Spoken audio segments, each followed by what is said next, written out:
Bernadette. I look after Entrepreneur First here at Singapore. I've been in this role for about 4 months, which feels a lot longer given the unexpected circumstances we find ourselves in today. Prior to this, I was Chief of Staff at both Grab and Funding Societies and have background in product marketing and consulting, but don't hold that against me. I'm delighted to be joined by Hazel. She is one of our strongest portfolio founders here in Singapore. Hazel runs Musiio along with her co-founder Aaron, who she met on Entrepreneur First in our third cohort a few years ago. And they have raised a very successful seed round led by Wavemaker and several angels. They look at AI and how that can improve our music experience. Hazel, I'll hand over to you to introduce yourself, and then we'll get the room to introduce themselves thereafter as well. Yeah, thank you, Bernadette. Hi, everyone. Really excited to meet you all, especially at the start of your EF journey, which is always a very amazing time. As Bernie said, I'm the CEO and co-founder of Musiio. My background specifically is the music industry. So I've worked at companies such as Shazam, Pandora, Universal Music, and also HMV. And so I've always been a little bit more on the music tech side of things. And I joined EF in January 2018, I think it was.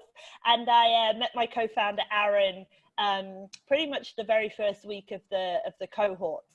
And he's kind of the technical expert. So he's our CTO, and he's been doing AI for about 15 years. And he's also a full stack developer. Musiio, as Bernie said, it's an artificial intelligence company. We're focused on B2B products for the music industry. So I always describe it as anyone with a large catalog of music that, you know, needs help to be able to tag it, search it, curate it, playlist it. We're the company to do that. So that's me in a nutshell. Thanks, Hazel. I'm going to go around the room based off the gallery view I can see. So first up, Benjamin, would love to hear from you. Yeah, okay, hi, can you hear me? Yeah, so I'm a quant from investment bank. Basically what I do is that I specialize in applying artificial intelligence to like traditional sales and trading topics in finance. So one example would be in the past for the quant research, we're very focused on just using like numerical data, like the prices, tick data, those kind of stuff.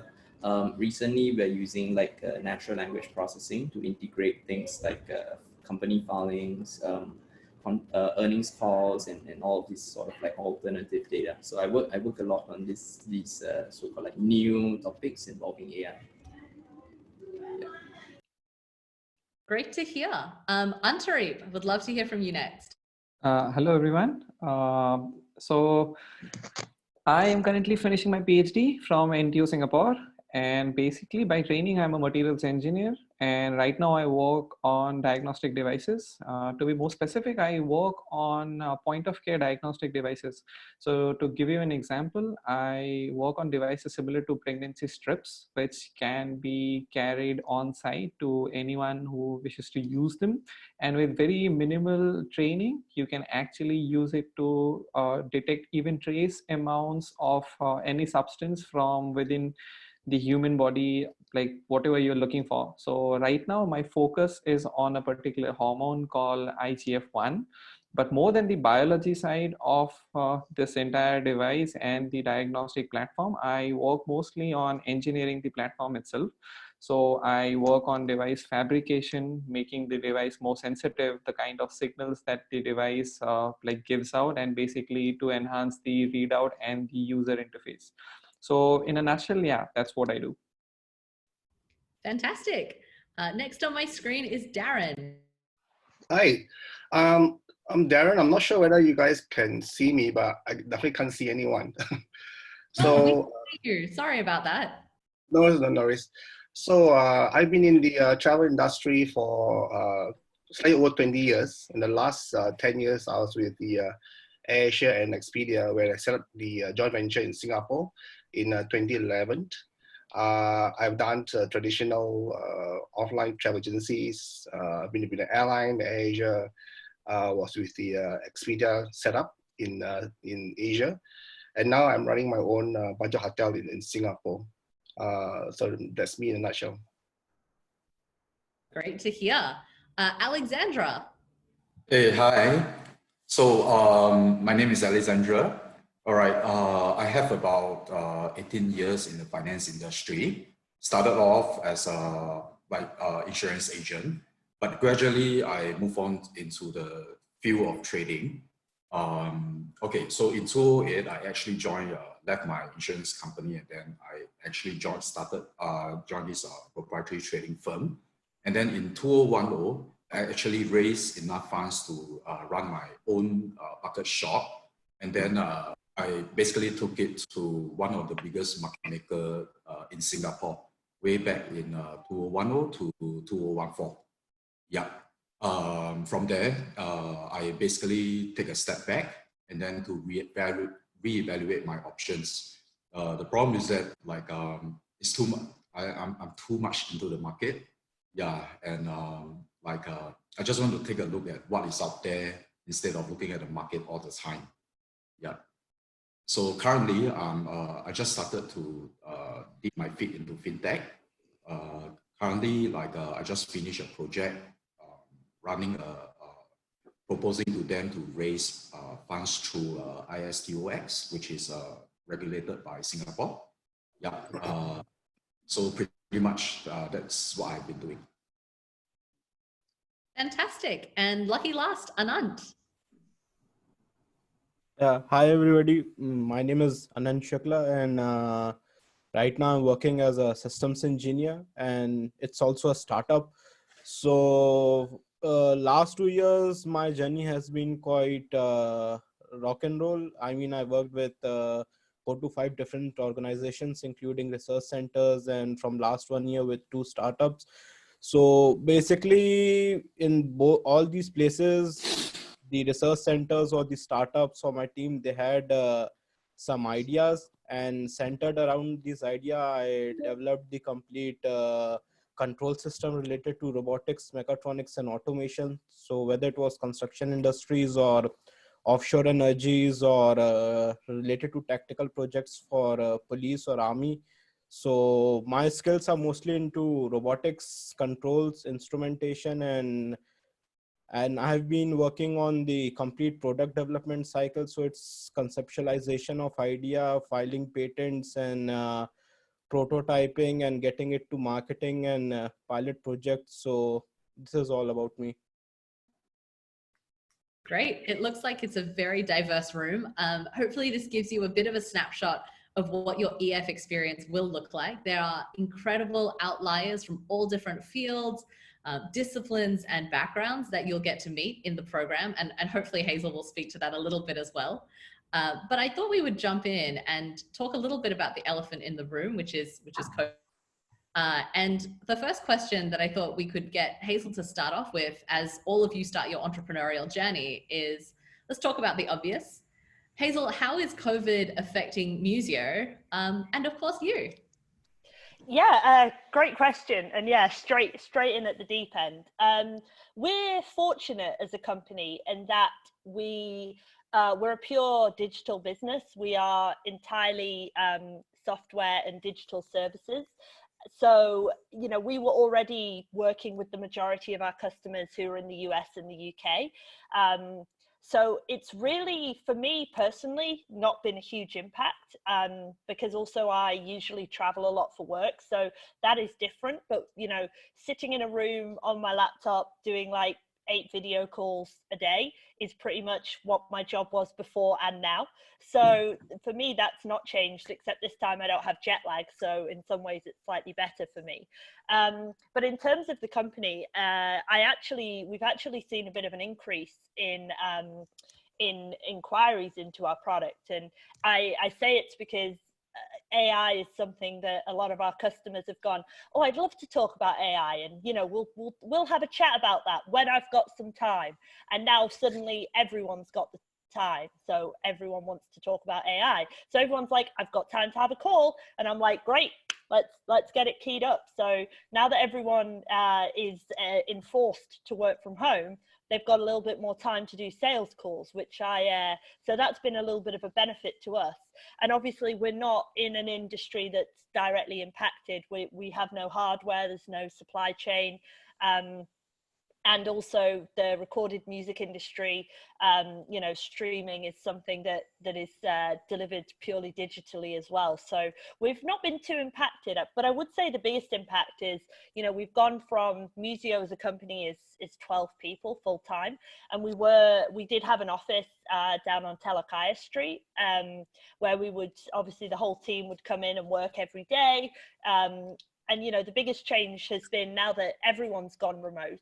The sales team were pretty well geared up for it, but the technical team who used to do sort of daily in-person stand-ups, you know, you could just go and very quickly talk to someone if there was a solution that or a bug or something needed fixing. And now all of that communication has had to move to online. And that's kind of probably the biggest challenge, making sure that we get the communication across the company as efficiently as we were when we were in person. But we're getting there. You know, we're figuring it out. The wheels haven't fallen off quite yet.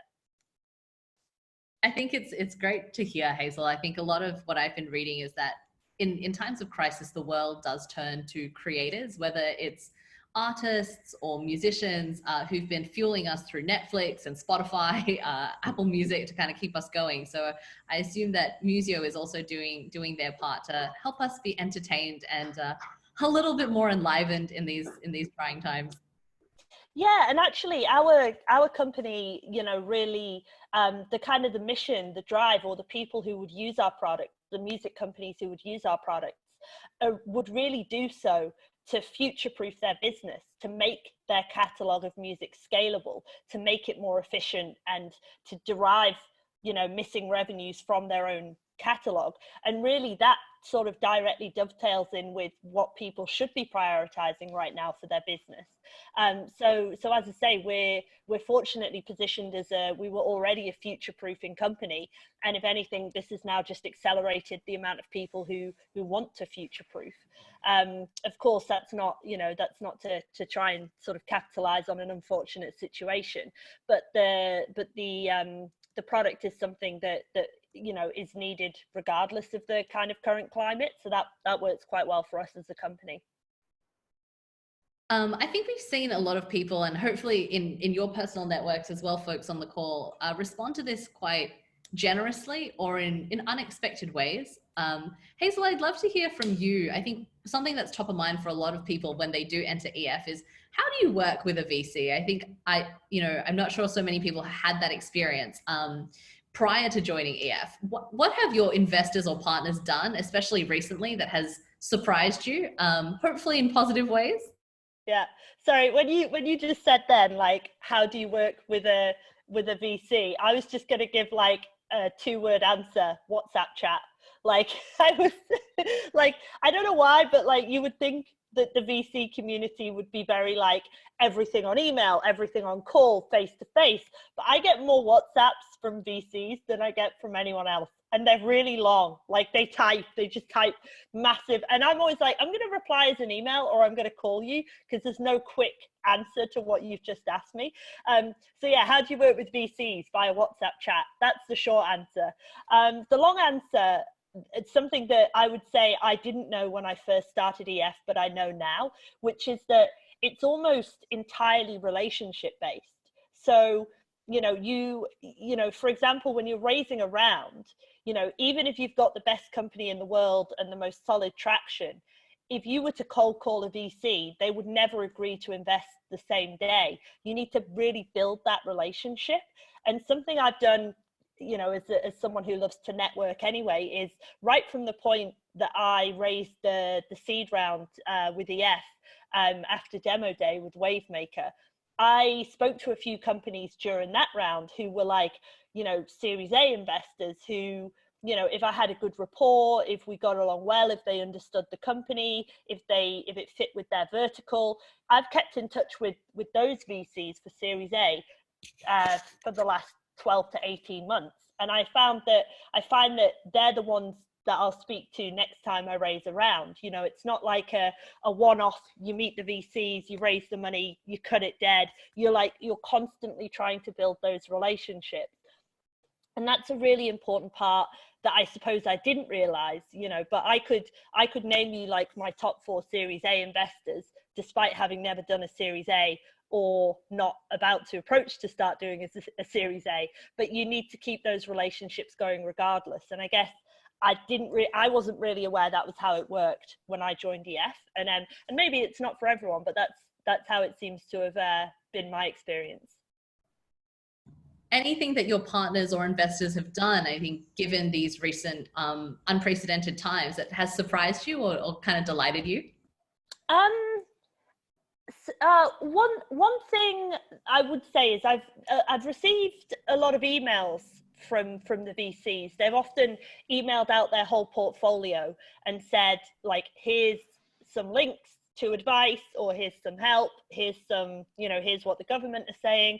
I think the ones that have worked better are where it's a more personalized email, or where it's a more personalized WhatsApp message. I know I certainly don't blame the VC, but we were on sort of one group message to an entire portfolio, and you know, the recommendation was, you know, it's time to cut salaries, it's time to cut costs, it's time to look at reducing all of your outgoings, you know, for hardware, for logistics. And when I looked at the companies in the portfolio, I was like, I can see why they're saying that, because there's some hardware companies that do business with China. There is some logistics companies who are obviously going to be massively impacted. But when I was receiving that message as a company who's seeing an increase in revenue and sales requests. And so it would be the wrong thing for me to do at this point to cut salaries or to cut the team. So as with all things, you have to look at the advice and sort of, a little bit for me, step out of that mind frame as I'm no longer the employee who has to follow the advice that I'm set. Now it's up to me to make the decision about which is the advice that I think is relevant. And that becomes especially hard the more and more advice you get. So obviously, you know, to receive an email from someone quite senior, who you respect, you have a good relationship with, that's all about cutting salaries, to be able to then as a founder step back and go, that's not relevant to me, and then to be able to explain why if asked, I think that's really important. And not dissimilar to the same experience as fundraising. You know, you get a lot of advice about how much you should raise, how much you shouldn't raise, who you should work with, who you shouldn't work with. And at the end of the day, as a founder, you really have to make that decision with your co-founder and without any other outside help. So I would say that's kind of not surprised me about the COVID pandemic.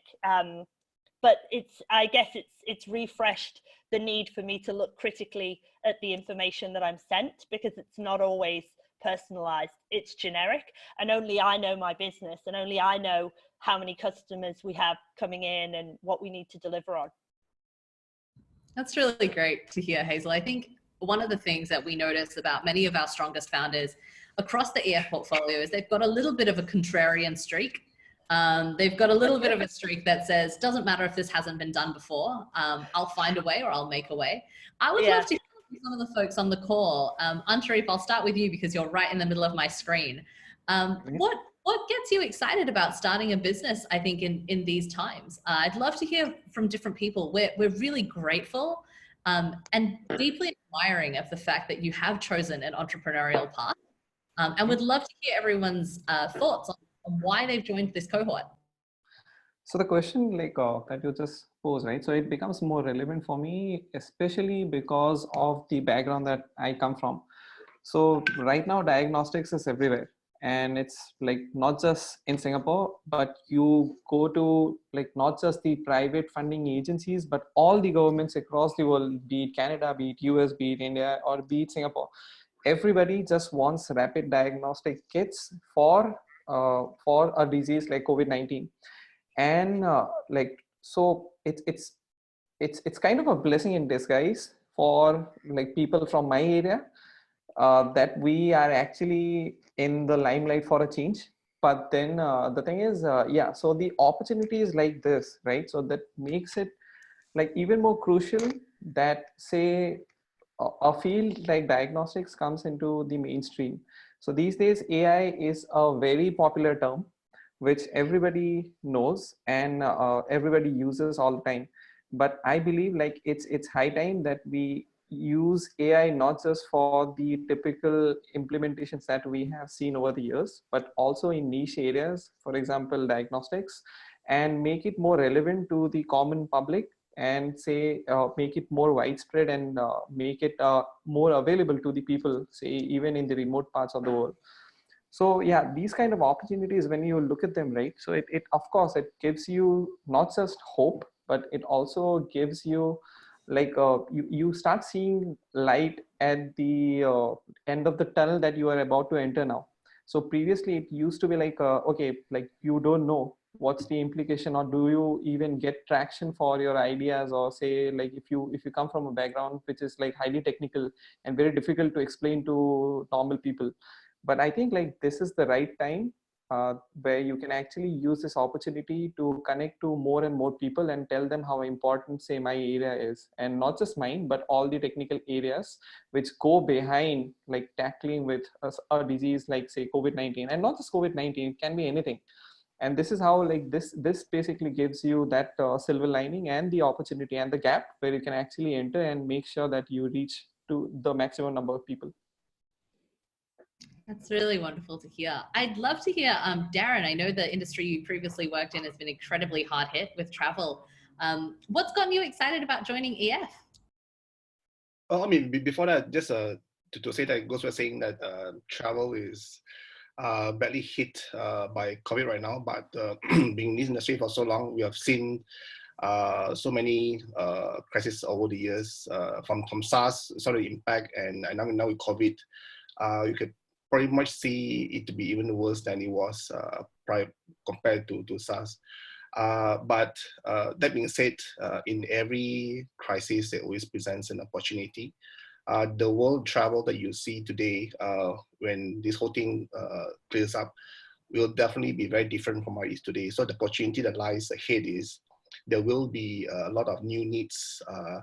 There'll be a lot of leveling of playing field compared to what it is today. The big boys are now suffering quite a bit. They're losing a lot of their equity. And I think also the opportunity presents itself in terms of how the intermediaries, the airline suppliers, will be actually reducing their rates and so forth, and gives the opportunity for any startup, I think in terms of travel, to actually be in a position to market their product and services and be ready for that product which the market needs when the time is right. It's great to hear. I think the optimism on the call is strong. Anand, I'd love to throw to you and hear your thoughts. For me, like right now, I see two reasons. First is like the industry which I belong, automation, robotics, and all, is as Hazel says, it's hardware based and supply chain based. So, like say, companies or startups who have started a year before or 2 year before, their operations have been greatly impacted, including my startup also. So, in a kind of way, in a competition wise, this condition is like it's kind of pulls them down, and it gives us me a sort of a chance to have start with a good competition with them, because they have been pulled down financially. Their design development and fundings have been stopped, or some competing startups which I think who can be my competitor, their funding have been stopped. So it kind of helped me to get started with it. Second thing is, right now, if you will see in these countries like US, Canada, China, the robots have been highly been used in disinfections, in hospitals, in societies, also for testing at the airport. So these were some of the ideas which I was working it for, using the robots for the tactical system. So yes, there is a rise of using robots for disinfections, for testings at the airport. And if you look precisely, these countries like South Asia, including this region, India, Pakistan, Bangladesh, Nepal, or Middle East region, or Southeast Asia, where there are these countries like Vietnam, Philippines, where economy is low. So they were not able to implement these robots or these technologies, which is kind of used by countries which have very high economy or are being imported from US. So I think in such time, if we are able to develop a low cost system that can help in disinfection or such treatments, then it can be something of good importance right now. That's great. I think, we talk a lot about tech for good in this region. And I think a lot of it can actually be solved by deep tech. I think deep tech solves the much more intractable problems that can't be solved by burn and marketplaces, which is why I'm personally passionate about being at EF. The last two folks I'd love to hear from are Benjamin and Alexandra. I think the financial industry will emerge from this in an interesting shape. I'd love to hear your reflections on why you're joining EF and thoughts on that. Maybe we'll start with you, Benjamin. Yeah, so honestly, I find that like there's no such thing as the best time. Like there's a saying that goes like the best time to start was yesterday. The next best time is now, right? I think no matter what it is, there's always opportunities. I think it's more about like adapting.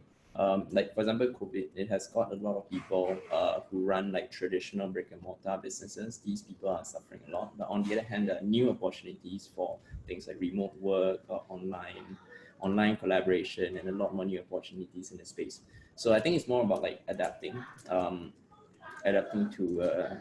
whatever opportunities are around. Yeah. Great. Alexandra? My personal take is that like when the market have excesses, when we're having the bull run for like the past 10 years, credit seems to come easily. I mean, it's like if you have an idea and then you go to someone, they're readily easy like to fund you. You know, like you have this idea, you want to build this thing, and okay, let's do it. Why not? Like, but currently, okay, actually 2 years ago, I foresee that the market is coming off. With or without the COVID, this is going to happen. It's just a phase in the market. I agree with Benjamin. Like, there's no better time or things like that to actually start a business. Like, I was thinking like this crisis itself actually reminds me where I started way back in 2008 as a derivative trader. I traded through like Bestons, I traded through the Lehman Brothers, Japanese tsunami and stuff like that.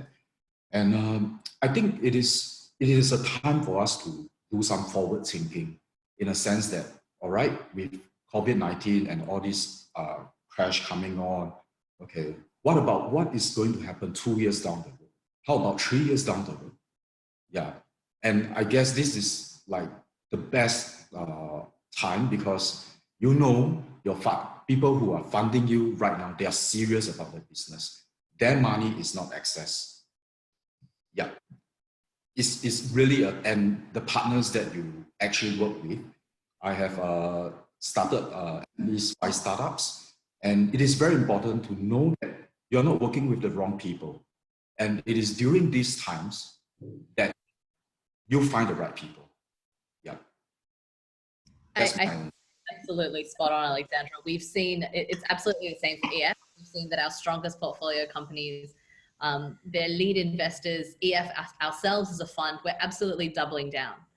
There are people that we absolutely want to work with in the future, and we want them to know that they have our absolute support during these trying times. And it's very clear that many VCs are adopting this strategy. Everyone's doubling down their investments into their stars in their portfolio. And I think it's spot on what you're saying. It's reflected across all parts of the ecosystem, whether that's the people you work with, the investors you have, the partners you work with. They're all doubling down on the right folks. So it is an extremely painful litmus test, I think, that is what we're going through.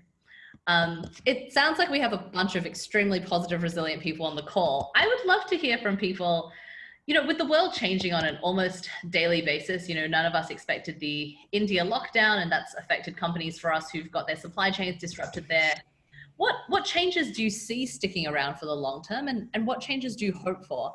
I am going to throw to Mel. She is one of the most optimistic and compassionate people on the EF team. So I'd love to hear from her first, and then I'll open up the floor as well. Curveball question, Bernie. Luckily, I was paying attention. The question was, what if the world changing on a normal basis? What changes do I see sticking around for the longer term, right? I think there will be a lot less dependence on big names, right? Big boys. Someone mentioned about big players out there, but a lot of the changes and impact we see are coming up from the ground. Like governments are also doing their best, but some examples I've seen is like EF portfolio companies stepping up to create technologies, right, that are not exactly what they were doing, but similar and applying it to spaces. So an example was EF portfolio company Chronic Care, right, who came up with a way to better detect fever and temperatures, and they can roll it out at all kinds of places. So I feel that there's a lot more power to people whom, might not seem that like they have a lot of resources, but as long as there's drive to solve problems, and like for the first time in the longest time, it's like the whole world is now faced onto one problem that everyone's focused on. So I think problem solvers would be here to stay. Folks, anyone on the call want to jump in? Looks like Hazel wants to jump in. Well, it was April 1st yesterday. I didn't see a single online April Fool joke. That's probably, for me, that's a downside. I enjoy companies making ridiculous statements about joke products. So maybe it'll, by this time next year, that'll be back on. But on a more serious note, probably, we were already a very sort of modern company in regards to all of our office hours have always been like incredibly flexible. We have people starting between like 9 a.m. and midday and then just working till whatever time they finish. We also already let people work from home. So we had like an incredible amount of kind of sort of flexible time and trust in our staff. I hope in the long term that some of the bigger, more traditional companies where those things were unheard of, not coming in, bang on 9, leaving bang on 5, taking the exact same hour for lunch every day. I hope that stuff changes, because I think a more modern work environment where you trust your staff. So another thing, for example, that we do at our company, which is very un-Singaporean of us, is if somebody's off sick and they call me up and they ring in sick, I don't ask for an MC. So when I first moved to Singapore, I thought it was the strangest thing in the world that if you are off sick, you have to go to the doctor that day and get a note to say that you are sick. Because personally, if I'm so sick I can't come to work, I'm too sick to leave the house. And if I'm not, then I would go to work. So for me, it's the bizarrest system in the world. And so, when we wrote our employment contracts, we were like, if it's less than a week, we'll just believe you. Bizarre concept of just trusting the staff that we hire. And I just hope that, those kind of more traditional workplaces of, very, very clock watching, like lack of trust, hierarchy, I hope that changes. I hope it becomes more like modernized and more like what you would see at a startup, because I think it's a healthier work environment for most people. And I think, for me, it's certainly a benefit, and those are the kind of companies I want to work for. Hazel, you'll be pleased to know that I too was looking for the April Fool's Day joke online, and even tried to start one at EF, but my team was like, Bernie, this is inappropriate. But you'll be pleased to know Food Panda did us a good solid. You can check out their Facebook page. They don't have a bad one. Oh, right. Got it. Quite sweet. Anyone else on the call with things that they hope change sustainably?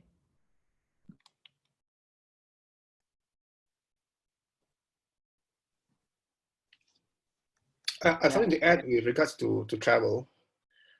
I've been in the industry and I love this industry, and I like travel. I think the desire for people to travel will not change. I think people will want to change to travel. The pent-up desire to travel will be there. The travel will rebound. There's always rebound.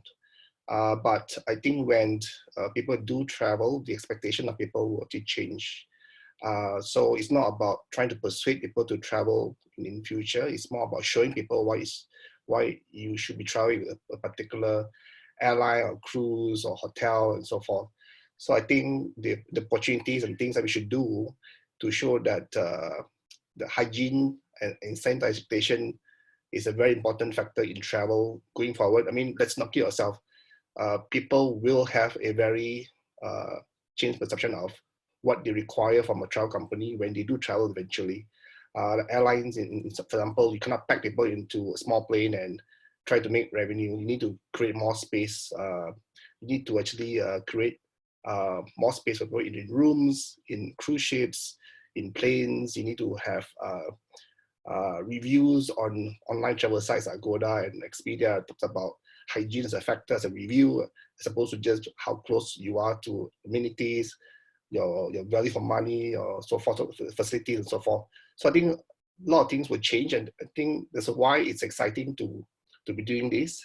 The one constant that will always be there is when we think about creating a product for the customers, the product market fit is always constant, but it's evolving in a sense in the shape and form you'll take, and the company that can actually create that for the customers 6 to 8 months down the road will be the one that will actually do very well. I just wanted to add as well, one of the things I'm most excited about in the travel industry is is electric planes. So I read the Crunchbase newsletter every week, and there's been a couple of really large investment rounds in planes that run on electricity. So far, it's mostly domestic travel. But I think as well, with people seeing the environmental impact of the grounding of so many flights, I would hope for the future that, you know, that there's more concerted effort into sustainable ecological methods of travel as well. What do you think about that, Darren? Well, I think that's true. I mean, I am also a certified pilot. I can tell you the amount of damage we do to the environment when we do fly. But the cost to actually make it possible in the market, I think there's still quite a long shot away. I'm not too sure whether it is sustainable for a lot of companies who wants to. I mean, it's clean engine you use, but that being said, I think the fossil fuel companies will have something strong to say about it. I bet they will. And also, this is now officially an EF chat because we were just randomly talking and I just found out someone's a pilot, and that only happens at EF, that you're randomly talking to someone and they're like, yeah, I can fly a plane. Like that's pure EF right there. Thank you. I'm glad this cohort already has the tick of Hazel approval. SG3 was one of our finest vintages, so I'm very excited for what SG8 holds. Anyone else have thoughts on the things they hope will change sustainably?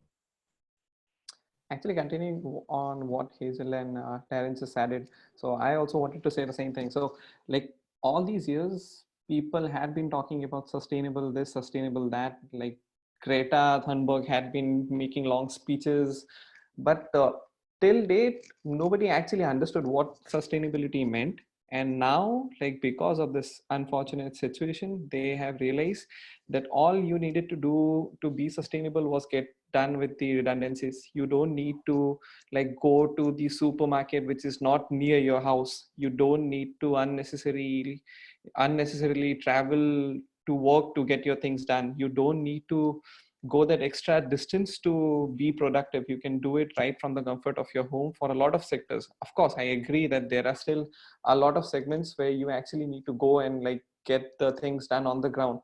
But there are a lot of redundancies involved, and people have, I think so, realized that if you get done with those, you can actually improve your lifestyle in a lot of ways. Like for example, just an hour ago, I was reading the air quality index all across India, and all the polluted cities have improved by many folds.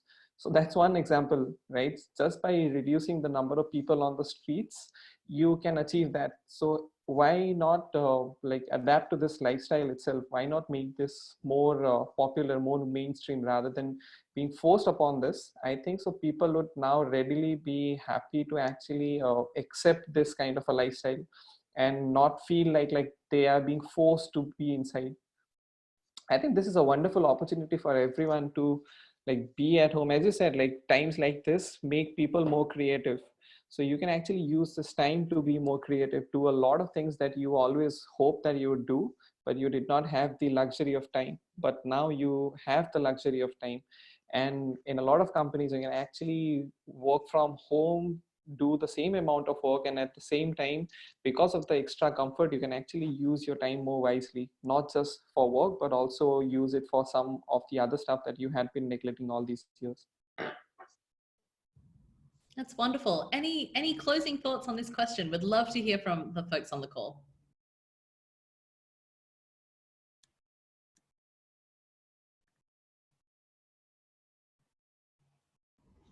If not, we'll move on. And I have a question now for Hazel to close us off, because she has a hard stop, unfortunately, at 5:30. Actually, before I ask any questions, I would love to throw to the floor. You've got one of EF's strongest CEOs and founders here in Singapore on the call. Hazel's done everything from lead her team, lead fundraising, pioneer a new industry. I think, if I'm not mistaken, Hazel, this is probably one of the first music tech deals ever done in Southeast Asia for Musiio when you raised. What questions do you have for someone who's gone through the process? Feel free to be as un-PC as you like. Yeah, ask me anything. And if you're shy, you can also chat it if you don't want to come off mute. Also can. So and you were right as well, Bernie. We are the first ever VC funded music tech company in Singapore. So just because it's a vertical that no one's invested in before doesn't mean you can't persuade them they should. That's a little extra tip there. So like that's basically something that I'd like to know more from you about that. So as you said, this is like the first. So how do you convince if it's the first? So what strategy do you use? Like, do you compare yourself to other existing portfolios, or like some other approach? Well, so when you are the first in a vertical, and it's funny because when I was pitching a music tech company, a lot of VCs were just not interested in even meeting with us, because they felt like they didn't know the music industry. They felt like, this isn't our vertical, so we're not going to invest. But there are some really smart investors out there who aren't necessarily looking for the vertical. They're looking for the outlying idea and essentially the founding team. And so even though we are a music company in a country that doesn't have a lot of music technology, the fact that the founding team was so strong. I've worked in the music industry for 14 years, and I think that comes across when I pitch. I will explain to the VC how my industry works. I'll explain to the VC the competitor landscape, who else is in the market, who else I can get to help us out, from an advisory perspective. Why the fact that it's such a hard to get into industry is actually an advantage and not a disadvantage. And a really great example of that would be, I had someone, I'm not going to name the company, but I had someone accept me on LinkedIn today that I'd requested 5 months ago. And he actually was introduced to me on email today, and said, "I'm really sorry I didn't accept your invite, but I didn't know who you were." And I was like, that's the music industry. Like, you can't just add someone on LinkedIn. If they don't know you, they're certainly not going to want to talk to you. But yeah, so a good 5 months to build that LinkedIn relationship with this particular contact.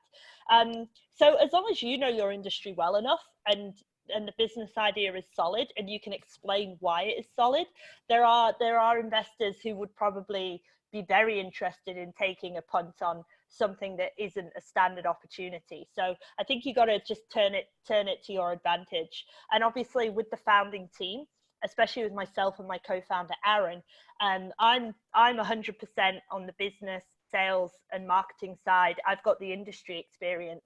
He is 100% our tech side, our developer, are AI experts, and can do everything from building a product to building the team. And he's also brilliant at finance and has got a background in fintech. So together we make a really, really strong, powerful founding team with almost, we have a great friendship, but no overlap on skill set. So that's one way of putting an EF company together from a co-founder perspective.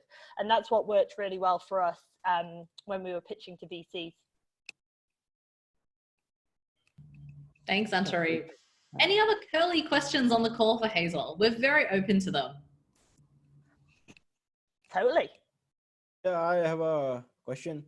So did it happen to you, like sometimes when you pitch your idea to certain VCs or investors, so when they say that the idea doesn't make sense or it's not scalable, or like when you get such type of feedback, so how does it feels, or how do you all overcome this? Yeah, brilliant question. You get that all the time. I don't think it, I don't think it matters, which vertical you're in. I had a call with a VC yesterday who, at the end of chatting for an hour, couldn't understand how my business was different from Shazam, and that's a real struggle. I feel like I explain my business quite well, but sometimes there's just a disconnect between the investor's knowledge and your knowledge. So maybe that means it's not a good fit in terms of whether I'd want to work with that VC moving forward. So that's what you're looking for. You're looking to find out if they can understand you. Is this someone could I work with this VC on a long-term basis? If they're struggling to understand the basics, is this going to work out? You need to ask yourself those questions. But from a more factual point of view, if they say, oh, this isn't scalable or the market isn't big enough, those are things that are very easy to quantify and research. So as a founder, you need to go into the meeting prepared to be able to explain how big the market is and have data and evidence that backs up what you're saying. And then also, if it's scalable, you need to be able to explain how and why it's scalable. Those things are relatively sort of easy to overcome because they're often quite factual. I think as well, though, when we were pitching, I think we'd initially sized our market to be about $200 million a year, which again, some investors will tell you is not big enough. So it really depends on what you're doing. But we've got the numbers and the work to show that it could be bigger as well. So yeah, that's a tough one. But if you find the right investor, they'll work with you on this kind of stuff. Darren, did I see a question from you as well? Just moving ahead, but I can have a question. It can be for either you or for Hazel. It's a very broad question. Basically, as we are trying to find our feet, maybe you can tell us why do some or many startup fail? Hazel, do you want to answer that from SG3 and I'll answer it for our portfolio? Yeah, definitely. I mean, we've probably all read the same online articles that say the number one reasons are, number one is product market fit, number two is founder relationship. So I think if you can solve those things, you've got a pretty good shot. I think I'm trying to think of I feel like if I was to give any examples from EFSG3, it's a lot more nuanced. There were companies that I personally felt should have been funded that didn't get funded. There was some that got funded that I was like, wow, that was a real long shot, and they were oversubscribed. So there was I wouldn't want to call anyone out individually, but it's almost like it's not an exact science, it's more of an art form. So it's really often, you can do it paint by numbers and often, not get the outcome you expected. But having the best founding team or having a really solid founding team and then product market fit, I think is, the thing that's obviously the number one of most importance. And if I could go back and not do EF again, but if I was starting again from the beginning, I think I would, we had a solid idea and we ran at it pretty hard, but I'd hit sales even harder, even earlier on, because that is your number one target for when it's coming to traction. And, you know, if you or your co-founder aren't comfortable like reaching out to people and cold calling and pitching, then it's really hard slog to kind of get to that sort of product market fit. Or you can do what my co-founder Aaron did and, you know, be like, I'll build everything, but you have to do all of that stuff. So this guy over here, I do all the sales, I do all the marketing, I do all the outreach, but then I can't code. So, you know, we've got a real 50-50 relationship in that way. So it depends what you're looking for in a co-founder. Bernie, what about from an EF perspective? What's the more general insight? I think two things. One is that, you know, I want to be very transparent with everyone on the call, and that you'll get to know my style as well, which is that 40% of teams that form don't make it through EF. They don't make it through the second phase of the program, which is called launch. So at our internal investment committee, we make decisions based off, similar to what Hazel said, really, two things. One is the founding team. Are these smart, skilled outliers who've driven followership and are leaders who have the right to win their market? Are they working on edge? Are they doing things that they just have an unfair advantage to win? I think Hazel comes from the music industry, and her contact book is, gosh, like as good as any other industry. She absolutely has the right to win in music. And Aaron, from everything I've heard and haven't had the privilege to meet him, has years and years of AI expertise and previously worked in fintechs and coded a very popular game in Europe. Hazel, correct me if I'm wrong. And so that's one part of it. So I think very honestly, not all teams make it through. And the second part of it is pretty much what Hazel said in terms of how VCs look at it. VCs have been very frank with me, and they've said, you know, I really liked this EF team, but I liked one of them and I struggled with the other co-founder. And if the dynamic and the credibility of both founders isn't on par, or there feels like there's one co-founder that's kind of like carrying the weight of the team, it's very hard for them to get funding. And that's not to say that that's failing. It means that it's just harder to grow and scale the company. So I think that's one. They sincerely look at people, especially at the early stage that we're all in. And then the second one, actually, to Hazel's point, is exactly that traction, which is at some stage, people say, don't talk to me about pilots, don't talk to me about letters of intent, talk to me about signed, closed contracts that you have that have a sustainable revenue stream.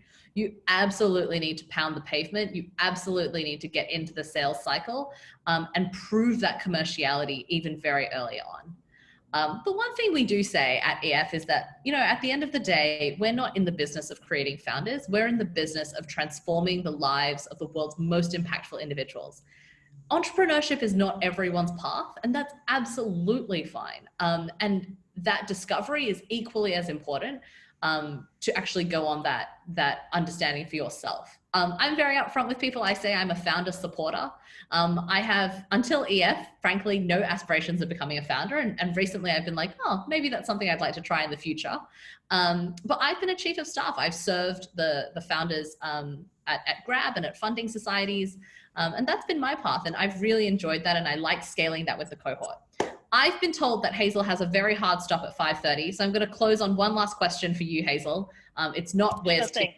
Tiffy is Hazel's very adorable little cat that you should go grab to show folks on the call. Yeah, I can't get off the call without showing everyone Tiffy. Hang on. I'm going to unplug the Just hold headphones. tight. It's worth seeing her, guys. I won't spoil the surprise.